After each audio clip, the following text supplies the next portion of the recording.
그럼 앞에서 이제 버블 얘기를 꺼내 주신 김에 한번 그것도 얘기해 보겠습니다. 그러니까 사실 버블이란 게 그냥 계속 간다면 이건 버블이 아니라 그냥 멀티플을 많이 준 거야 라고 표현을 하는 거잖아요. 그러면 이 버블이 어느 정도 규모이고 또 어디서 터지게 될까라는 막연한 그러면 불안감이 좀 있습니다. 어디를 가장 취약하다고 보고 계세요? 정책적인 관심이 기울어지는 쪽에서는 금리가 안 터져요. 흔히 외면하는 쪽에서 먼저 터져요. 그렇거나 아니면은 다른 나라에서 어떤 트리거가 발생해서 금리가 터지면 그게 전염돼서 터지는 경우가 많아요. 그렇죠. 미국 같은 경우에는 정책적인 관심이 기울어지지 않는 부분이 상업용 부동산이에요. 부동산 시장과 주식 시장이 붕괴되면서 금융위기가 진행이 되는데 이 부동산 시장은 이제 주거용 부동산과 상업용 부동산이 있어요. 근데 주거용 부동산에는 관심을 기울여요. 2008년도 글로벌 금융위기는 주거용 부동산에서 터져서 이제 금융위기가 터졌으니까. 대인 게 컸으니까요. 그럼요. 서브프라임 모기 사태라고 우리가 흔히 부르잖아요. 근데 상업용 부동산은 아직까지 금융위기를 터뜨린 적이 없어요. 상대적으로 소홀히 하고 있어요. 근데 지금 미국의 상업용 부동산, 특히 경제 중심지, 동부 연안의 대도시들, 서부 연안의 대도시들, 이 대도시들의 상업용 부동산 가격은 최고가에 10%에 매매되는 경우도 있어요. 60% 이상 가격이 떨어져 매매되는 경우는 더 흔하다는 거예요. 상업용 부동산은 사실상 붕괴돼 있어요. 매매가 안 되는 거예요. 그러면 상업용 부동산을 가지고 있는 사람이 그거 전부 자기 돈 주고 샀겠어요? 아니잖아요. 그렇죠. 은행 대출 끼고 샀거나 아니면 대출 받아서 샀을 거 아니에요. 그러면 금융기관 입장에서는 그 건물 소유주에게 가치가 떨어지고 있는데 대출 상환 안 받겠어요? 대출 상환 받기 시작하면 거기서 금리가 터져요. 지금 그런 위험한 상황에 처해 있어요. 상업용 부동산이 터지지 않더라도 유럽이나 중국이나 일본에서 금융위기가 본격적으로 심화되면 그게 바로 미국으로 전염되면서 금융위기가 터지는데 미국의 부동산 거품과 주식시장 거품은 다른 나라에 비해서 훨씬 크게 부풀어 올라 있어요. 그래서 금융위기가 터지면 그 타격을 가장 크게 받을 나라가 미국이라고 저는 판단하고 있습니다. 지금 미국의 상업용 부동산을 보더라도 여기는 이미 좀 침체기에 들어서고 있다라는 부분을 포인트를 짚어주셨고 은행권에서도 어쨌거나 청산을 하려는 움직임만 보인다 해도 신용 경색으로 이어질 수 있는 부분이니까 이거는 저희들도 한번 계속 쫓아가 봐야 될 것 같습니다. 만약에 이 버블이 붕괴되는 그 시점을 그리고 계신 그 그림이 있을까요? 언제쯤 이게 제 성격이 지나치게 급해요. 금융위기가 터지면 그 타격이 지나치게 크니까 그 강박관념 때문에 제가 미리미리 그 시점을 얘기를 해요. 이제 1997년 말에 터졌던 우리 외환위기는 1995년부터 제가 피를 토하는 심정으로 정책 당국자에게 경고하고자 한다 이런 얘기를 해요. 그래서 제가 무당 경제학자라는 이제 그런 비난도 받고 그랬었는데 가장 최근 일어날 것으로 예측했던 때가 소장님께서는 2023년 말씀하셨었는데 맞죠? 그러니까요. 근데 터지는 거는 항상 확실했어요. 2008년 글로벌 금융위기도 즉각 터질 것으로 제가 그때도 경고를 했어요. 근데 그 9월 14일 날 리먼 브러더스가 파산하면서 이제 본격화하는 거예요. 근데 그때나 지금이나 터질 것은 반드시 터지더라고요. 그래서 저는 지금 올해 상반기 중에 어쩌면 상반기 초반에 터질지도 모르겠다. 저는 그런 우려를 하고 있어요. 올해 상반기에도 터질 요인은 충분히 있다라고 하시니까 저희도 좀 경각심을 가지고 지켜보긴 해야 될 것 같습니다. 그 밖에도 지금 거품이 곧 꺼질 것 같다고 판단하는 제 나름의 이유가 또 몇 가지가 있어요. 특히 이제 하나만 말씀드리자면 미국의 주식시장은 기업의 경영수지 개선에 따른 지표가 아니에요. 유동성이 이끄는 시황이에요. 외국에서 몰려왔던 국제 금융자본들이 그 유동성을 풍부하게 해줘서 이제 주식시장이 그 호조를 보였었는데 다른 나라에서 끌어올 유동성이 점점점 고갈되고 있어요. 제일 심각한 문제는 미국의 그 주식시장 호조를 이어온 거. 테마에 의해서 이게 갱신해져 왔어요. AI 때문에. 2021년도에는 가상화폐 열풍. 네.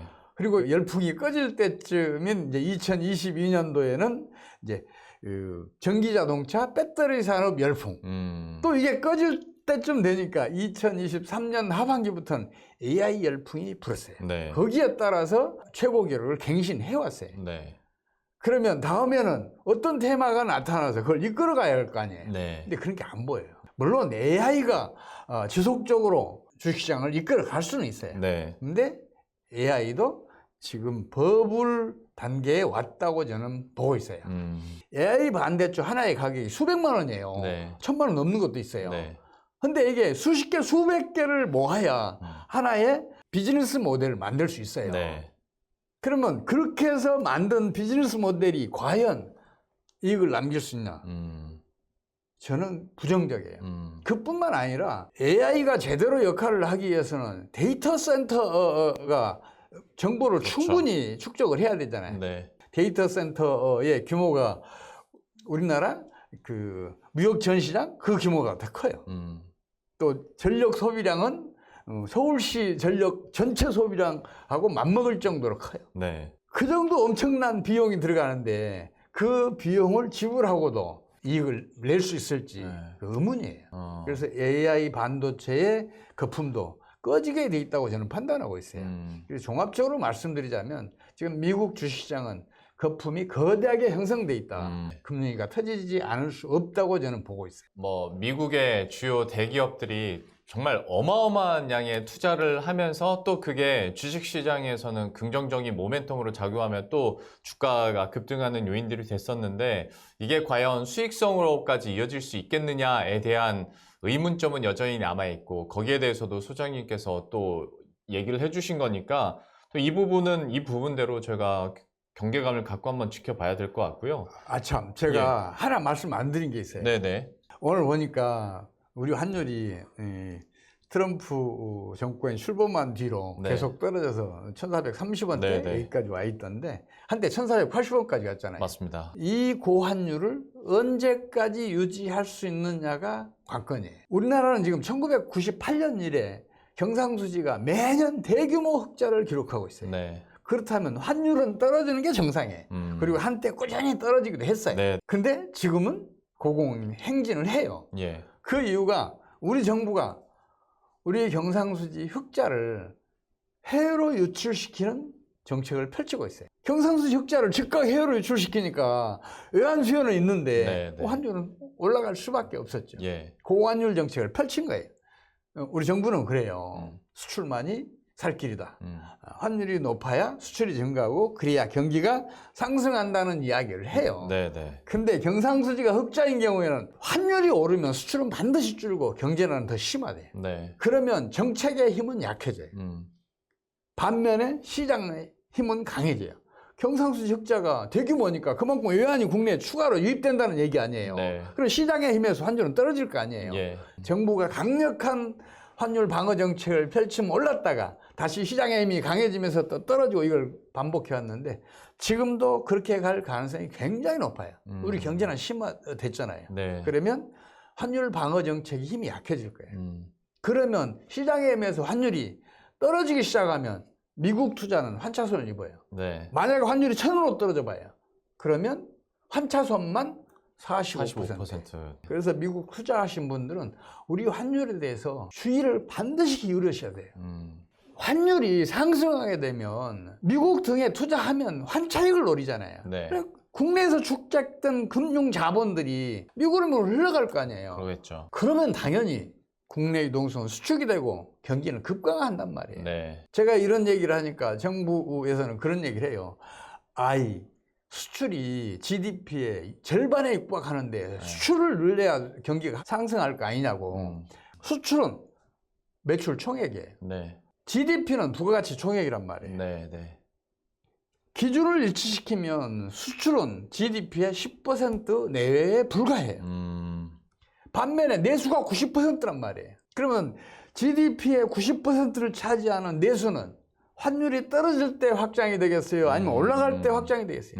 당연히 환율이 떨어질 때죠. 네네. 우리 주요 자원도 다 수입에 의존하잖아요. 네. 식량 자원, 공업용 자원 등등 에너지 자원 할 것 없이 수입에 전적으로 의존하고 있는데 이거 값싸게 사올 수 있어요. 시설재 중간재도 값싸게 사올 수 있어요. 네. 그러면 기업 이익은 갑자기 팽창을 해요. 기업 이익이 커지면 어떻게 되겠어요? 기업은 더 많은 이익을 위해서 생산 늘리고 투자 늘리고 고용 늘려요. 그래서 경기는 팽창을 한단 말이에요. 예. 환율이 떨어져야 경기는 상승을 해요. 근데 이런 간단한 아주 쉬운 경제학적 상식을 우리 정책 당국이 외면하고 있어요. 그러니까 제가 답답해 미칠 지경이에요. 지금 현재의 경제는 이거는 전적으로 정부의 고환율 정책 때문이에요. 우리 주식시장이 지금 세계적으로 최악이잖아요. 주요 국가 중에서는. 네. 그 이유도 고환율 정책 때문이란 말이에요. 환율이 계속 고공행진하니까 외국인 주식 투자들 내리 매도했잖아요. 네. 당연히 국내 주식시장은 부진해질 수밖에 없었고 세계적으로 최악일 수밖에 없었던 이유가 바로 고환율 정책 때문이란 말이에요. 옛날 우리 산업구조와 옛날에 우리 그 수출 그 구성 품목을 보면 어찌 보면 고환율이 유리할 수 있다라고 할 수 있겠지만 지금은 시대도 변했고 우리의 주요 수출 품목도 달라진 상태에서 여전히 그냥 옛날 그냥 1차 제조업 때 시절의 생각을 가지고 그냥 고환율 정책을 계속 유지하기에는 사실 실효도 없고 실제로 외국인들의 투자도 계속 줄어드는 걸 눈으로 봤고 불확실성이 커지면서 이제 환율도 오른 감이 있는데 지금 하는 얘기들을 우리 정책 당국자들도 좀 들었으면 좋겠는데 정책 당국자들이 예. 우리 그 환율 그 변동의 역사를 조금만 뒤돌아보면 네. 그 생각을 바꿀 수 있어요. 환율이 떨어질 때 의외로 수출이 급증을 하고 경상수지 흑자는 더 커진 사례가 우리 역사에 2번 있었어요. 1980년대 말 또 2000년대 초반. 대표적으로 제가 2000년대 초반만 제가 말씀드릴게요. 네. 2001년 말에 우리나라 달러당 환율이 1326원이었어요. 예. 2007년 10월 달은 이게 899원까지 떨어져요. 우리 원화 가치로는 한 43% 오른 거예요. 우리 원화 가치. 원화 가치가 오른 거죠. 예. 우리 수출업체들 다 망하게 생겼잖아요. 망하지 않게 필사적인 노력을 기울일 거 아니에요. 네. 100달러짜리 수출하던 업체는 200달러짜리를 개발해냈어요. 그러면서 경상수지 흑자가 갑자기 커지고 수출도 그 기간 동안에 연평균 17% 이상 증가를 해요. 네. 기업은 망하기 때문에 강해요. 망하지 않기 위해서 필사적인 노력을 기울여요. 그보다 더 중요한 거는 뭐냐면 명품일수록 가격을 올려가면 더 잘 팔려요. 맞아요. 그 산업의 수출 품목이 달라졌다는 말이 바로 저도 그 말씀 말이었습니다. 적절히 하셔서 제가 이 말씀 드리는 거예요. 우리나라 그 농산물조차도 다른 나라 농산물보다 3배, 4배 비싸게 팔려요. 심지어 10배 이상 비싸게 팔리는 품목도 있어요. 네. 그 전자제품뿐만 아니라 또 우리 현대 기아차 자동차뿐만 아니라 다 명품 대접을 받고 있단 말이에요. 네. 환율이 점진적으로 떨어질 때 수출은 오히려 증가를 해요. 오늘 소장님의 인사이트를 옆에서 사실 직접 들을 수 있는 것만으로도 저는 굉장히 기대하는 마음으로 왔었는데 또 여러 가지 생각지 못한 부분들이나 사실 경제학적으로 봤을 때 고정관념도 지금 많이 팽배해져 있는 것 같아요. 그 환율 측면에서도 그렇고. 근데 그거를 좀 다른 시각으로 반대로 생각하면 지금의 정책들이 맞게 가고 있는 것인가에 대한 어떤 의문이나 우리들도 한번 고민해 볼 만한 거리인 것 같고 다시 한번 말하지만 이것들을 좀 정책 당국자들이 좀 봐야 될 텐데 어쩔지 모르겠습니다. 오늘 미국으로 시작해서 뭐 환율 이야기와 또 우리 경제나 또 우리 투자자분들에 대한 제언들까지 이렇게 들어봤는데요. 시간 관계상 오늘 이 정도로 마무리 짓고 나중에 또 기회가 되면 한번 모시고 다음 얘기 한번 해보면 좋을 것 같습니다. 지금까지 21세기 경제학연구소의 최용식 소장과 함께했습니다. 오늘 말씀 고맙습니다. 고맙습니다.